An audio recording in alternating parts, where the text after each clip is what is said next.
Welcome to the video tutorial on how to assemble your Easy Slabber. If you are using porcelain slabs, you must add the protective strip. In order to fix the strip to the Easy Slabber, firstly apply a layer of double-sided tape. Then carefully place the protective strip into position. Next, flip over your Easy Slabber, remove the cap, and you will find a hollowed-out section. You can fill this with sand, which will then make it act as a counterweight to balance the Easy Slabber as it's being moved back and forward. Once you're happy with the amount of sand in the Easy Slabber, fix the metal strip back in place.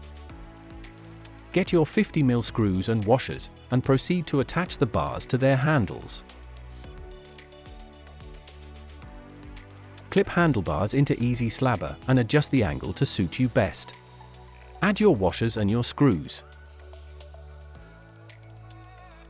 Today we are setting up to work from a left-hand corner. If we were working from a right-hand corner, we would simply alter the position of the blade and the bars. As we are working from the left-hand side, we will continue the way we have set up. Check the angle of the bars is right for you. Always have the blade facing away from you, so it can pick up the excess sand. Use the guide on the blade to measure the height of the blade. There is a guide on the blade for slabs measured at 20mm, 30mm, and 50mm.